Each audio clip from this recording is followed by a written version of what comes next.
sensitive biker who is now in love with Donna.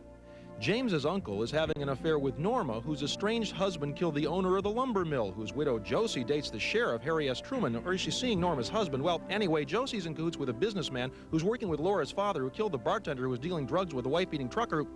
Well, you get the idea. I wanted the answer. I was promised the answer. Where's the answer? They just left us hanging for, I guess, for next season. I don't know. Of course, it's not the first time. There was that other big TV whodunit on Dallas. We had to wait a whole summer for the answer to that one. It was you, Kristen, who shot JR. But somehow we expected better of Twin Peaks. The really good shows don't seduce and abandon you like that. Remember The Fugitive? We hung in there with him all those seasons and finally got to see him catch the one-armed man. And after they messed up Moonlighting, we didn't have to tell off Dave and Maddie. In the last episode, the producers did it for us. But can you really blame the audience? A case of poison ivy's more fun than watching you two lately. Now, Diane, Sam, take all this down. It's not fair to ask the same question week after week and then not answer it. It's a tease, a cheat. There is a theory that the network doesn't want us to know, that they want to keep stringing us along until fall. Well, I don't know about that, but I do know that I have my duty to perform. I happen to have found a copy of the script, and I know the answer. The person who killed Laura Palmer is none other than...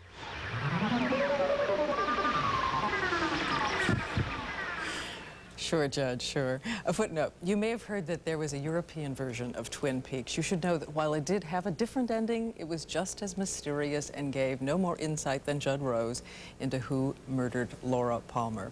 That's it for us. Glad to have you with us. 2020 is in this spot tomorrow night. I'm Diane Sawyer. Good night, Sam. Good night, Diane. Good night. I'm Sam Donaldson. Join Ted Koppel later tonight for Nightline, and join us again next Thursday night for another edition of Primetime Live.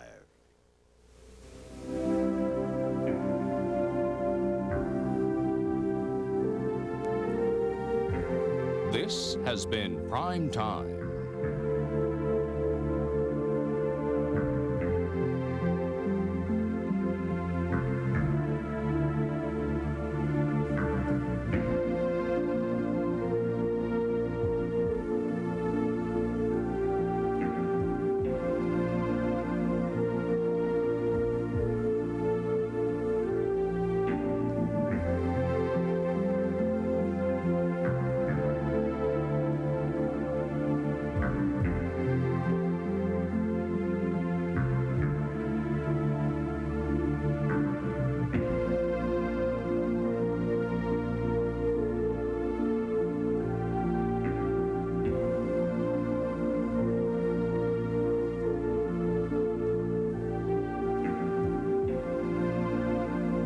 If you wish a transcript, send $4 to Journal Graphics, 267 Broadway, New York, New York, 10007.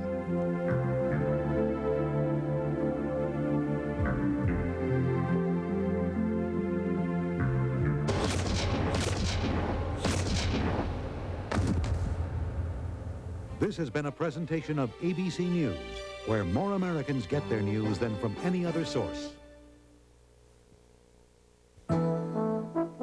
At ABC News, we have a singular mission: to report to you what is happening in the world, completely, accurately, in a timely and unbiased fashion.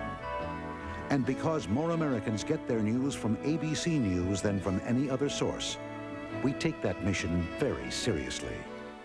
You can see it in our faces. ABC News, we're America's choice. I'm Marianne Childers. Eyewitness News at 10 is next. Tonight, we'll tell you who interrupted Vice President Quayle's speech this evening here in Chicago and why. And find out what's behind the Navy's new investigation into the deadly explosion aboard the battleship Iowa.